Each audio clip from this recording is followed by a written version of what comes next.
இவர் வந்துட்டு அழுதுட்டாருன்னு அழுவல, அவ்வளவுதான் வித்தியாசம். சினிமால எல்லா ஹீரோஸ்க்கும் இருக்கும். ஏன்னா நான் இண்டஸ்ட்ரி எங்கேயும் போல, இதே இண்டஸ்ட்ரியில் நான் இருக்குங்கிறனால தான் 23 வருஷமா நான் சர்வை பண்ணி அடிச்சு பிடிச்சி ஏறி வந்துகிட்டு இருக்கேன். துப்பாக்கி எடுத்தது கிடையாது, கத்தி எடுத்தது கிடையாது, எவனையும் கத்துனது கிடையாது, மிரட்டினது கிடையாது. சினிமாக்கு நீங்க சின்சியரா இருந்தா சினிமா உங்களை பார்த்துக்கும். சார் தைரியமா இருங்க, நீங்க எமோஷனா வேண்டிய அவசியம் எல்லாம் கிடையாது. இப்போ லாஸ்டா பேசும்போது தான் பிரச்சனை. போஸ்ட்மார்ட்டம் பண்ணி எல்லாரும் எல்லாத்தையும் பேசிடுவாங்க. நம்ம ஏதோ ஒன்று எங்க ஒரு இடத்துல யோசிச்சு வச்சிருப்போம், பட் எல்லாமே எல்லாத்தையும் பேசிடுவாங்க.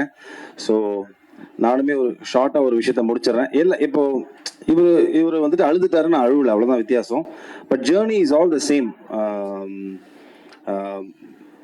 வந்திருக்கும் பெரியோர்கள் எல்லாருக்கும் வணக்கம் சொல்றதுக்கு முன்னாடி எல்லாம் கிளம்பிட்டாங்க. ஸோ அதனால இது ஃபேமிலி ஃபங்க்ஷன் மாதிரி ஆயிடுச்சு. இப்போ எல்லாம் நம்மளுக்கு தெரிஞ்சவங்களா இருக்காங்க. கண்ரவி சார், நீங்க மட்டும் தான் பேலன்ஸ் வெளில கெஸ்ட்லேருந்து, மற்ற எல்லாம் எங்க ஃபேமிலி மாதிரி தான். ஸோ 2019 இந்த ஃப்ரான்ச்சைஸ் ஆரம்பிச்சது. என்னோட கெரியரில் நான் இவ்வளோ படங்கள் பண்ணியிருக்கேன். அதில் நிறைய புது டைரக்டர்ஸ் நிறைய இருந்திருக்கு. ஸோ அப்படிப்பட்ட ஒரு ஜேர்னியில் தான் எனக்கும் அவர் செந்தில் சாருக்கும் இந்த ஜேர்னி ஆரம்பிச்சது. 2019 காளிதாஸ் வந்து மிகப்பெரிய வெற்றி அடைஞ்சது. அதுக்கப்புறம் நானே அவர்கிட்ட போய் 2-3 தடவை கேட்டிருக்கேன், சார் வாங்க சார் அடுத்து பண்ணலாம். அஃப்கோர்ஸ் 2-2.5 வருஷம் கோவிட்ல போயிடுச்சு. ஸோ அதுக்கப்புறம் எங்களோட நட்பு தொடர்ந்தது. பட் ஆனால் வந்துட்டு ஒரு படம் முடிஞ்சதுக்கப்புறம், அந்த படம் வெற்றி ஆனதுக்கப்புறம் டைரக்டருக்கும் ஹீரோக்கும் டிஃப்ரெண்ட் ஸ்கேல் ஓப்பன் ஆகிடும். அவருக்கான ரெக்குவயர்மெண்ட்ஸ் வேற மாதிரி மாறும். ஒரு சில பெரிய ஹீரோக்கள் பெரிய ப்ரொடக்ஷன் அவர் அப்ரோச் பண்ணுவாங்க, எனக்கு பெரிய ப்ரொடக்ஷன் கம்பெனியோ பெரிய டைரக்டர்ஸோ அப்ரோச் பண்ணுவாங்க. இப்படி ஸ்கேல் ஓப்பன் ஆகும்போது அவரோட ஜேர்னியை பார்க்க போயிட்டாரு, நான் என்னோட அடுத்தடுத்த படங்கள் பண்ண போயிட்டேன். But somewhere deep down my heart எனக்கு தோணிட்டே இருந்தது, நம்ம திருப்பியும் காளிதாஸ் 2 கிடையாது, இவரோட ஒர்க் பண்ணணும். ட்ரஸ்ட் மீ, நான் நிறைய புது டைரக்டர்ஸோட ஒர்க் பண்ணியிருக்கேன். Is one of the cream technicians I ever worked with. அவ்வளோ சின்சியர் அண்ட் இங்கே வச்சிருப்பாரு எல்லாத்தையுமே. அண்ட் ஸோ நம்ம தைரியமாக நம்மளை போய் ஒப்படைச்சிடலாம். என்ன மாதிரி ஆர்டிஸ்ட்னா சினிமாவில் நான் எடுத்துக்கிட்ட டேக்அவே என்னன்னு பார்த்தீங்கன்னா, நம்மளுக்கு ஒரு நல்ல டைரக்டர் கிடைச்சாங்கன்னா ஆட்டோமேட்டிக்லி, அதே இது உங்களுக்கும் சேர்த்து தான் சொல்கிறேன், நல்ல டைரக்டர் உங்களுக்கு கிடைச்சாங்கன்னா ஆட்டோமேட்டிக்லி உங்கள் ஜேர்னி ஓப்பன் ஆகிடும். இதுதான் பேஸ். நல்ல டைரக்டர் கிடைக்கலனா தான் பஞ்சாயத்து. கதை சரியாக வராது, இல்லை சொன்ன கதையை சரியாக எடுக்க மாட்டாங்க, இந்த மாதிரியான நிறைய பிரச்சனைகள் வரும். பட் நல்ல டைரக்டர், அந்த கிராஃப்டை ப்ராப்பராக தெரிஞ்சுக்கிற டைரக்டர் உங்களுக்கு கிடைச்சிட்டாங்கன்னா, I think you are sorted for that particular film. So எனக்கு அப்படி அமைஞ்ச ஒரு டைரக்டர் தான் Shri Senthil sir. I'm blessed to have you in my life. Thank you sir. ஏன்னா சினிமாவில் எல்லா ஹீரோஸ்க்கும் இருக்கும் அப்ஸ் அண்ட் டவுன்ஸ் நிறையா இருக்கும். ஒரு வெற்றி படம் கொடுப்போம், 3 படம் கொடுத்ததுக்கப்புறம் வந்துட்டு தலையில் தூக்கி வச்சுப்பாங்க. திடீர்னு ஒரு 2 படம் ஓடலன்னா அதை பேஸ் பண்ணி தான் மார்க்கெட் இருக்கும். அப்போ வந்துட்டு அவருக்கு மார்க்கெட் இல்லைன்னு சொல்லுவாங்க. அப்போ திருப்பியும் அந்த மாதிரி ஒரு ஃப்ளக்சுவேட்டிங்கான ஒரு பீரியட் நான் இருந்தபோது எனக்கு லைஃப் சப்போர்ட்டாக இருந்து கொடுத்த படம் தான் Kalidas. It became an hashtag comeback film for me அப்படின்னு. ஏன்னா நான் இண்டஸ்ட்ரி எங்கேயும் போல, இதே இண்டஸ்ட்ரியில் நான் இருக்குங்கிறனால தான் 23 வருஷமா நான் சர்வை பண்ணி அடிச்சு பிடிச்சி ஏறி வந்துகிட்டு இருக்கேன். பட் அஃப்கோர்ஸ் அந்த பிஸ்னஸ்ன்னு வரும்போது பார்த்தீங்கன்னா, what is your last film, கடைசியாக உங்கள் படம் என்ன ஓடி இருக்கு, அதை பொறுத்து தான் எல்லாமே இருக்கும், இன்க்ளூடிங் த கரண்ட் ஃபிலிம், நீங்கள் சைன் பண்ணுற ஃபிலிமோட பட்ஜெட்டாக இருக்கட்டும். ஸோ அப்படி நான் இருந்த கட்டத்தில் எனக்கு ஒரு கம்பேக் ஃபிலிமாக இருந்து Kalidas. So coming to Kalidas 2, first of all இந்த படத்தை நாங்கள் ஆரம்பிக்கும் போது ஒரு காம்பேக்டாக ஒரு கிரைம் த்ரில்லர் மாதிரி தான் ஆரம்பிக்கணும் அப்படின்னு ஆரம்பித்தோம். But it became a bigger film. இப்படி ஒரு பெரிய ஒரு படமாக மாறினதுக்கு முக்கிய காரணம் Senthil sir. Thank you so much sir. And Narayanamurthy sir and Yogeswaran, இவங்க 3 பேருக்கு தான் நான் நன்றி சொல்லணும். எனக்குமே ஒரு நெகிழ்ச்சியான ஒரு தருணம். ஏன்னா ரீல்ஸில் தான் நிறைய ஆடியோ லான்ச்சஸ் நான் பார்த்துருக்கேன், நானும் பண்ணிட்டு தான் இருக்கேன் படங்கள். பட் நிறைய படங்களுக்கு எனக்கு ஆடியோ லான்ச் வந்தது கிடையாது. இது அவுட் ஆஃப் சிம்பத்தியில நான் சொல்லலை, இதுதான் ரியாலிட்டி. ஒரு ஸ்டேஜுக்கு மேலே நான் அதை எடுத்துக்கிட்டேன். நம்மளுக்கு ஒரு நல்ல தயாரிப்பாளர், நல்ல ஒரு பெரிய செட்டப்பில் அமைஞ்சா மட்டும்தான் இதெல்லாம் அமையும் அப்படின்னு. அது எனக்கு இந்த படத்தில் அமைஞ்சிருக்கு. I think thank you so much sir. ரொம்ப பிஸ்னஸ் ரீதியாக பார்த்து பண்ணுற ஒரு ஒரு ப்ரொடக்ஷன் ஒரு சைடு இருந்தாலும், இந்த கதைக்கு என்ன வேணும், இந்த கதையில யாரெல்லாம் இருந்தால் நல்லா இருக்கும், இன்னும் பெரிய பெரிய ஆட்கள் இருந்தால் இன்னும் பெட்டரா இருக்குமா, அந்த கதையை மட்டுமே நம்பி, இந்த கருவை மட்டுமே நம்பி இவங்க 2 பேர் உள்ள வந்து இந்த படத்தை தயாரிச்சிருக்காங்க. தயாரிச்சது மட்டும் இல்லாமல் இந்த கதைக்கு என்ன வேணும் அதோட மேலே கொடுத்து இந்த படத்தை வந்துட்டு இந்த லெவலுக்கு ஒரு பிரம்மாண்டமான படமா, எனக்கு இது பெரிய பிரம்மாண்டமான படம். I know there are lot of bigger films நான் இண்டஸ்ட்ரியில் எடுத்துட்டு இருக்காங்க. பட் எங்களை பொறுத்த வரைக்கும் இது ஒரு பெரிய படம். ஸோ அப்படி பண்ண என்னோட தயாரிப்பாளர்களுக்கு ரொம்ப ரொம்ப நன்றி சார். அண்ட் இது என் படத்துக்காக நான் சொல்லலை, பிகாஸ் நிறைய ப்ரொடியூசர்ஸ் இங்கே ப்ளஸ் பண்ணும்போது சொன்னாங்க பரத்துக்கு வந்துட்டு இது ஒரு திருப்பியும் ஒரு நல்ல ஒரு ஃபிலிமாக இருக்கணும், அவர் டெலிவர் பண்ண வேண்டிய டைமில் இருக்காருன்னு. அது இந்த படமாக இருக்கும், அது எனக்கு நம்பிக்கை இருக்குது.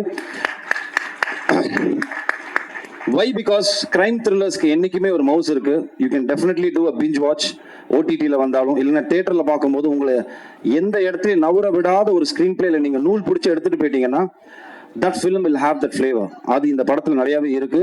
அண்ட் நிறைய பார்த்த நிறைய டைரக்டர்ஸ் எனக்கு அவங்க சொன்ன ரஞ்சித் சார் சொன்னதாக இருக்கட்டும், இல்லைன்னா பாண்டியராஜன் சார், நிறைய டைரக்டர்ஸ் சொன்னது வந்துட்டு எனக்கு ரொம்ப சந்தோஷமா இருந்தது. என்னன்னா ஒரு கிரைம் த்ரில்லர் ட்விஸ்ட் இருக்கலாம், பட் ட்விஸ்ட்டுக்குள்ளேயே ஒரு படம் இருந்தா அப்படிங்கிற ஒரு பியோர் கிரெடிட் வந்துட்டு ஐ திங்க் செந்தில் சாருக்கும் அரவிந்த், அவரோட அசிஸ்டன்ட் அரவிந்த், அவருக்கு தான் போகணும். Because that is இந்த படத்துல அந்த ஃப்ளேவர் இருக்கு. This is definitely not a regular crime thriller film. It is an emotional drama. This film has a lot of flavors. ஒரு போலீஸ்காரனுக்கு வந்துட்டு ஃபர்ஸ்ட் காளிதாஸ் ஏன் ஒரு வேற ஒரு ஆங்கிள் பத்திரிகை நண்பர்களும் அதை பாராட்டுறது ரீசன் என்ன, போலீஸ்காரனோட எமோஷனல் சைடை காட்டியிருப்போம். அதே மாதிரி இந்த படத்துல கிரைம்லயே 2 கிரைம் இருக்கு, organise crime, emotional crime. So this film is based on that. ஒரு எமோஷனல் கிரைம்ல என்னென்னலாம் நடக்குது அப்படின்னு. அண்ட் போலீஸா ட்ரெஸ் போட்ட 2 படத்துலையுமே நான் துப்பாக்கி எடுத்தது கிடையாது, கத்தி எடுத்தது கிடையாது, எவனையும் கத்துனது கிடையாது, மிரட்டினது கிடையாது, பஞ்ச் டைலாக் பேச எதுவுமே பண்ணது கிடையாது. யூ கேன் சி காளிதாஸ் 1ல என்ன ஒரு சட்டிலிட்டி, ஒரு ஃப்ளேவர் இருந்ததோ அதே ஃப்ளேவர் இந்த படத்துலையும் இருக்கும். அப்படிப்பட்ட ஒரு ஒரு ஒரு ஒரு ஒரு கிராஃப் நான் மெயின்டைன் பண்ணியிருக்கேன் இந்த படத்தில். And coming to my beautiful team, Ajay நீங்கள் எல்லாத்தையும் சொல்லிட்டீங்க. Cast, crew, members, ABC, technician, லைட்னு எல்லாம் போய் சொல்லியாச்சு. ஸோ நான் let me keep it short to my cast. Starting with Bhavani. I think அவங்க சொன்ன டிஸ்கஷன் தான் எனக்கும் செந்தில் சாருக்கும் வந்தது. ஃபர்ஸ்ட் கேள்வி நானும் கேட்டேன், சார் எல்லாம் ஓகே சார், காப் யூனிஃபார்ம் போடும்போது காம்பினேஷன் ஷாட் வைக்கும்போது எப்படி சார் மேட்ச் பண்ணுவீங்க அப்படின்னு கேட்டேன். ஏன்னா 2 பேருக்கும் இப்படி இருக்கும், அவங்க காப் யூனிஃபார்ம்ல எப்படி இருப்பாங்க சார்னு. I think that is purely and creators trust தான் அது. அந்த ரைட்டிங்ல இருக்கிற ட்ரஸ்ட், அந்த கேரக்டர் நீங்க வந்துட்டு உருவாக்கும் போது இருக்கிற ட்ரஸ்ட் வந்துட்டு பவானி மேல வச்சாங்க. The first day when she came, cop ட்ரெஸ்ல இல்லை, அவங்க ஃபர்ஸ்ட் டே வந்துட்டு அவங்களோட ஒரு அது என்ன சொல்லுவாங்க அன்யூனிஃபார்ம்ல அதுல வரும்போது அந்த கேரக்டர் கேரி பண்ண விதம் இருக்குல்ல, கான்ஃபிடென்ட்டாக அந்த கேரக்டர் கேரி பண்ணி இந்த டயலாக்ஸ் இருக்கட்டும், அவங்களோட வேஷி அந்த கேரக்டர் வெளியில் எடுத்துகிட்டு வந்த விதம், ஐ திங்க் நீங்கள் பயப்படவே வேண்டாம். இந்த படம் வந்ததுக்கப்புறம் படம் பார்த்து இவங்க கேரக்டர் ரொம்ப கன்வின்சிங்காக இருக்கும். ஏன்னா அந்த லெவலுக்கு வந்துட்டு ரொம்ப நீட்டாக இருந்தது, மேலேயும் இல்லை கீழேயும் இல்லை, கரெக்டாக ஒரு ஒரு கிராஃப் இருந்தது Bhavani. So you don't have to worry, size does not matter, it is the performance which matters, that is always there, so don't worry. And Aparnathi, I think இருக்கை பற்றோட பெரிய ஃபேன், அவங்கள்ட்ட நான் சொல்லியிருக்கேன். வெரி ரொம்ப ரியலிஸ்டிக்கான ஒரு ஆக்டர்ஸ் நீங்கள். யதார்த்த கதைகள் நிறைய நடிங்க. யதார்த்த கதைகள் பண்ணுறது இல்லை, M10 மகன் மாதிரி அந்த மாதிரி நிறைய கதைகள் வந்துச்சுன்னா நடிங்க தயவு செஞ்சு. Very realistic actress. இந்த படத்தில் வந்துட்டு ஒரு நிறைய எமோஷனல் சீன்ஸ் அவங்களுக்கு தான் இருக்கும், ரொம்ப அழகாக கேரி ஃபார்வர்ட் பண்ணியிருந்தாங்க. ஐ திங்க் அவங்களோட பேர் அவங்களும் வந்து ரொம்ப சூப்பராக பண்ணியிருந்தாங்க ப்ரோ, சூப்பராக பண்ணியிருந்தீங்க ப்ரோ. அண்ட் சங்கீதா மேம், இப்போ நான் சொல்லணும், சின்ன வயசுல நான் உங்களை பார்த்து வளர்ந்துருக்கேன் மேம் அப்படின்னு நம்மளுக்குள்ளேயே ஒருத்தர் வந்துட்டு போட்டி போட்டு உள்ள தள்ளிக்கணும். ஸோ அந்த லெவலுக்கு welcome back to the industry. நீங்கள் ஒரே வருத்தம், அவங்க கிக்கி சொன்ன மாதிரி நீ ஏன் நிறையா படங்கள் பண்ணலன்னு. அவ்வளோ ஒரு ஏஸ்தட்டிக்கான ஆக்டிங் மேம், நீங்கள் நடிக்கிறதே தெரியல. And I'm big fan of people who act like that. நம்ம நடிக்கிறதே தெரியாமல் ஒரு நடிப்பு இருக்குல்ல, அது வந்துட்டு எல்லாருக்கும் வராது. It just comes from the heart. அது நம்ம ஃபீல் பண்ணி நடிக்கணும். So you are one that particular type. So அதனால் it was pleasure working with you ma'am, for me pleasure working with you. And coming to you Ajay, I think it's a dream launch for you. You're blessed to have a launch like this.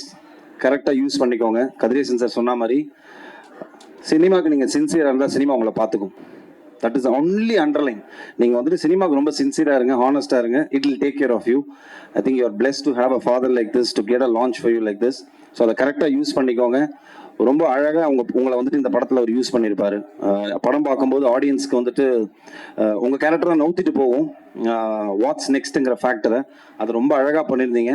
So இதையே அப்படியே maintain பண்ணி அடுத்துன்னு சொல்லிட்டு கண்டிப்பாக போக மனமார்ந்த வாழ்த்துக்கள். My true blessings for you.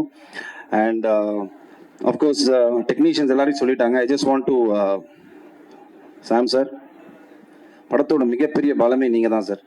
And உங்களோட I don't know, அது எனக்கே ரொம்ப வியப்பாக இருக்குது. எப்படி அந்த ரீரெக்கார்டிங் சென்ஸ் உங்களுக்கு எப்படி வருது? ஏன்னா ஒரு ஃப்ரேமில் நாங்கள் பார்க்கும்போதும் ஒரு ஒரு ஒரு த்ரில்லருக்கு ரொம்ப முக்கியமான விஷயமே வந்துட்டு how musically you connected for the particular scene. ஏன்னா சம்டைம்ஸ் இந்த சீன் ரொம்ப பேடாக இருக்கும், ஆனால் அது மியூசிக்கில் கனெக்ட் ஆகும்போது வந்துட்டு ஆடியன்ஸ்க்கு அந்த லேக் தெரியாமல் எடுத்துகிட்டு போகிறதுக்கு ஒரு மியூசிக் டைரக்டரோட பங்கு பயங்கரமாக இருக்குது. And thank you so much sir. இந்த படத்தில் வந்துட்டு I think one of the well spoken பேச்சு பொருளாக மாற போகிறது உங்களோட ஆர்ஆர் தான் இருக்கும். அது டீசரே வந்துட்டு ஆக்சுவலாக பார்த்தீங்கன்னா அதுக்கு ஒரு மிகப்பெரிய ஆதாரம். ஏன்னா டீசர் வந்தபோது எங்கள் எல்லாரையும் விட்டாங்க, நானும் நடிச்சிருக்கேன்ப்பா எல்லா இடத்துக்கும், அப்படிலாம் இல்லை. இப்போ 2 தான் நடந்தது. ஒன்றுப்பா சாம் சிஎஸோட ஆர்ஆர் பயங்கரமாக இருக்குது, அதே மாதிரி சுரேஷ் எங்களோட கேமராமேன் டிஓபி பயங்கரமாக இருக்குன்னு. ஸோ அந்த 2 விஷயம் ரொம்ப ரொம்ப படத்துக்கு ரொம்ப முக்கியம். ஒரு கிரைம் த்ரில்லருக்கு, எஸ்பெஷலி எனி ஃபிலிம்க்கு அது ரொம்ப முக்கியம், பட் கிரைம் த்ரில்லருக்கு அது கூடுதலாக முக்கியமாக இருக்குது.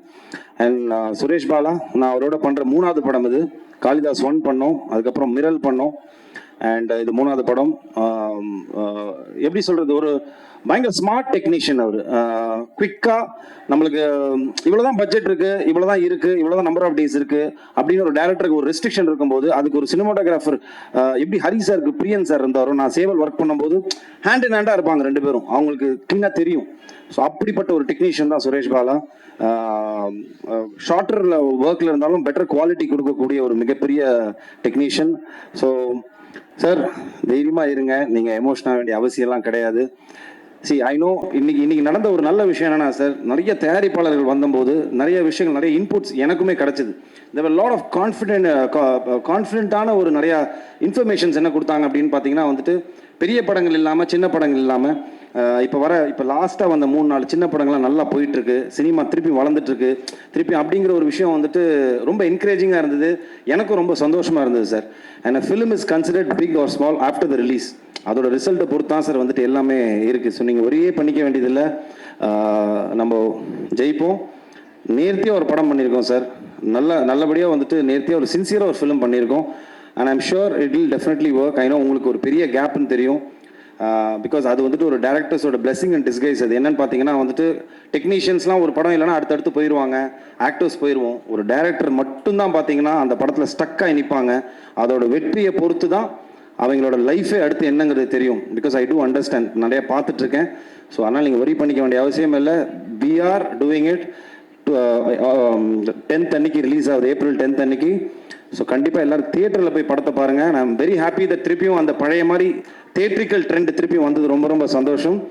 எல்லாரும் போய் தியேட்டரில் போய் படத்தை பாருங்கள். I am sure we won't disappoint you. And press டெஃபினட்டாக உங்களுக்கு இந்த படம் பிடிக்கும், பார்த்து சப்போர்ட் பண்ணுங்கள். தேங்க்யூ.